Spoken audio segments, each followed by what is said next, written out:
Many of us enter into marriage without this understanding. The fact that somebody loves you doesn't mean that the person is an inferior human being. If you don't learn how to value who a man is, you will lose him in marriage. You may not lose him in a relationship, but when you enter into the marriage, you may lose him. If you don't understand the prophetic value of a woman whilst single today, there is a likelihood, even 80% likelihood, that you will end up losing your wife very soon. The man is made as an authoritative figure. That is how the man is made. That is why every man you see have got a particular ego that must be massaged as though he's in control of life. That is who a man is. The man has been made to make command. The man has been made to bless. The man has been made to curse. The man has been made to be responsible for generations upon generations and the direction of generations. That is who a man is. It's inside of a man. If you don't know this and you marry a man and you begin to mess up, you are in the course and in the journey of losing him. You may be in the same house with him, but you have lost him. That is what is happening in many homes today, because the woman didn't understand who she is dealing with. I will come to who a woman is. But women must understand who men are. Men are like, in quote, men are like demigods. They were made to take charge, to a point that when the man was made, God will create other creatures and bring it to a man. Name it and it is so. That is who men are. They enter a territory and they want to have a place in the territory. They want everybody to know that they have come.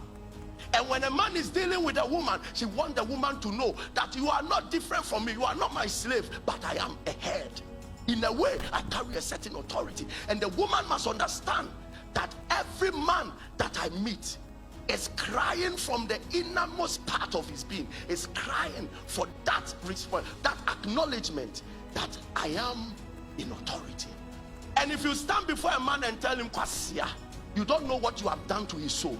If you stand before a man and tell him you are a useless man, you don't know. So women, we don't understand what we are dealing with. And you see, when you're a man, you have to learn the value of who a woman is before you enter into marriage. You see, in Genesis chapter 3, the whole glory of a woman was revealed, and that glory is beautiful. It's not their hair, it's not their makeup. When the serpent wanted to get to the man, he passed through the woman. And then when God came, I thought that God was going to bring a solution. The problem came through the woman. And then God turns to the serpent, the man and the woman, and didn't point to the man and tells them that the seed of the woman. That means the problem came through the woman, the solution will come through the woman. Women are gates. Every spirit passes through them. If you are dealing with a woman, you are dealing with a gate. When the devil wanted to get to man, he passed through the woman. When God was bringing the solution, he passed through the woman. They are gates. This is the value of a woman. If a woman is in your house, she can rise up one day and tell you something. That's not flesh and blood talking to you, that's a spirit. That's why a man must learn how to build the woman. Build the woman towards God and not towards the serpent. If you leave the woman, he will be a comfortable microphone for both of them. They are available. Spiritism is in them. They are attracted to spirits. So it is the job of the man to know the value of the woman and then build the woman towards God, to a point that when the serpent comes, the woman is built against the serpent. You see, so your assignment in singlehood is to know who women are. That is why you can offend a woman and she sit down on the floor and begin to curse you. Mark the things that will come out of her mouth. You will see it pepper on earth.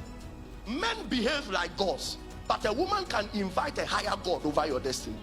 So when you are dealing with a woman, you are dealing with someone who can switch at any time. Today, he is the prophetess of the devil. Tomorrow is the prophetess of God. So the moment you are a young man and you want to have a glorious marriage, when you meet a woman, be careful. This is not the time to be sleeping with her. This is the time to be training her spirit. and making her discern more of God than of the devil. That's not the time to be taking her to parties. That's the time to be taking her to teaching services, to understand the word of the Lord. That's the time to be telling her, have you done your morning devotion? To be drawing her to God more than to the devil. Because listen, and when the devil uses her, he has used her for free. So it's an understanding. Both parties must know the value that each other carries. I made up my mind when I knew the power that women carry. I made up my mind. The first woman I will say I love you is the one I'll marry. It was a decision. I went through university. This map didn't say it to anybody. Because you say what? When I promise 3 people and deceive them, 2 of them can give themselves away for the devil. It doesn't matter my tongues, they will blast me. So you see, having 2 girlfriends may be beautiful, but very costly. And then the 2 girls are fighting among themselves, and you are happy you tell this person come on Tuesday, you tell that person come on Thursday evening, and you do this and you feel like a boss. You have no idea what you are dealing with. What you are dealing with is a gate. When she opens to the devil, you are finished. You are not under any obligation to prove your love by spending all your lifetime savings on a girl you are not married to. All the provings must be done in marriage. Young lady, you are not under any obligation to prove that you are a marriage material. I want to know if you are a marriage material, so come to my house and come and sleep there for 1 week. Then I know if you can fetch water well, and if you can cook kontomre well, and if you can cook a benquine well, and then I know. And within 1 week, he's sleeping with you, you are washing clothes, you are doing that, you are going on errands, and you are coming, you want to prove that you are a marriage material. Sir, in relationship, we don't do that. It is in marriage that we prove whatever is in us. Sir, you can take care of that girl in school, that's fine. That's fine, that's if you have access. But before marriage, that woman is the responsibility of her parents. That is why on the wedding day, her father comes to deliver her to you. So if you go and pay school fees and she leaves you later for the one that God has chosen, please don't cry. It's not your job. It's not your job to be paying rent to prove that you love her, and then you give money. One time I told the young, what is wrong with you? He pays the girl every month. It was later he found out that the girl was also paying another boy. Mary was pregnant, but nowhere was it recorded in Bible that she even explained herself to Joseph. It was God that went into the dream to explain. I'm pregnant, so what? You are going to my family to break up. Go and break up. Mary didn't even bother to tell Joseph that God has impregnated.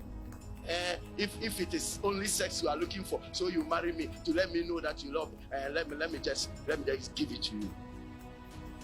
Relationship is not marriage. It is after relationship you become a wife. It is after relationship you become a husband. When you are in the marriage, then you are a husband, then you are a father, then you are a wife, then you are a mother. It's not before marriage. Stop proving yourself. If the person means business, he will realize that he is in relationship with a woman, not a wife. No one on earth is born with the qualities of being a good partner. No one came out as a good husband. No one came out as a good wife. No. We learn. The Bible says that let the husbands deal with the wives with knowledge. We learn. So in your singlehood, you don't master the skill of chasing girls. You have to be mastering the skill of being a good father. You master the skill of being a good husband, so that when you land on the right partner, you can be a good partner and a good husband and a good wife to the person. It is not impartation, it is learned. Nobody can lay hands on you for you to certainly be a good husband. It doesn't work. It is learned. It is learned. Unfortunately, we come for meetings like this, and then when you are talking to the women, they say, no, talk to the men. You are talking to the men, they say, talk to the woman. At the end of the day, we leave and nobody learns anything because everybody is pointing to another. No, to be a good partner, you must know what you must be to. If you're a man, you must know what you must be to a wife. If you're a wife, you must know what you must be to a husband. It's not what the husband must be to you. That is the generation we have today. All girls know who a man must be to them. They don't know who they must be to a man.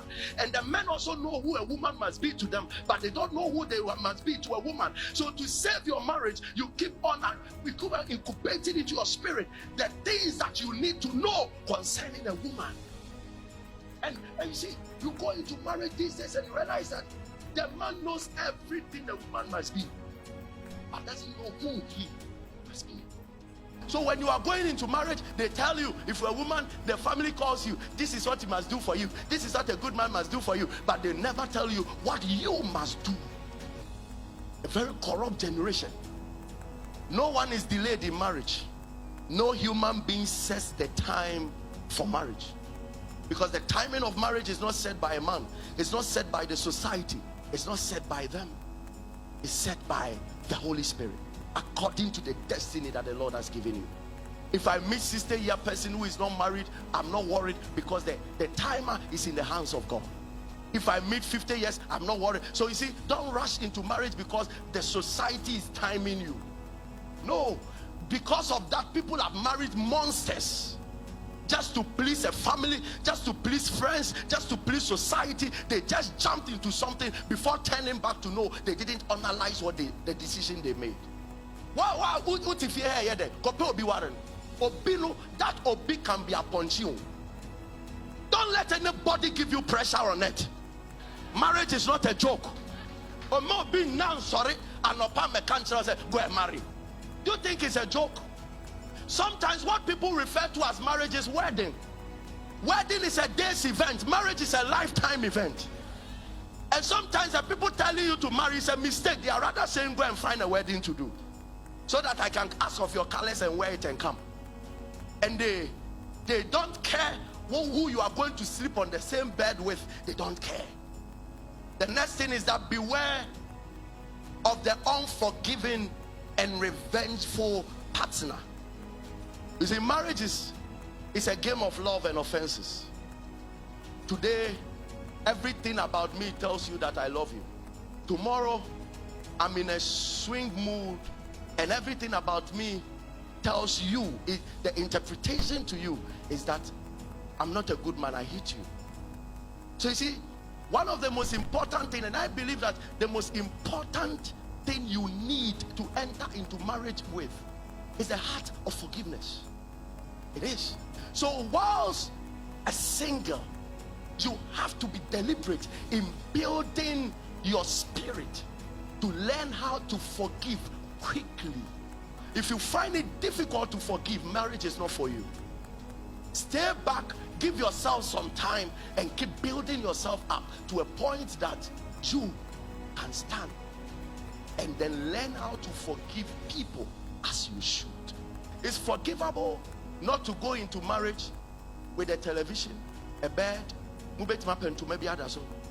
it's possible not to go into marriage with cooking utensils or a cooker or a fridge. It's possible, but it is unforgivable to go into marriage with an unforgiving heart.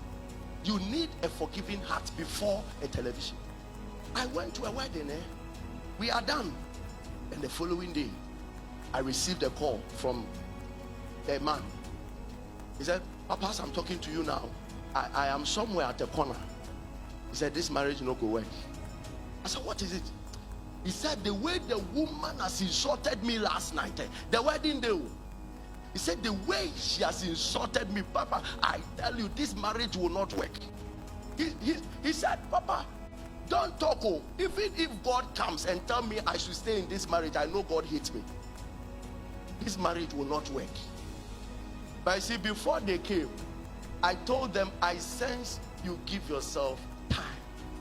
I'm not seeing things well. Give yourself time.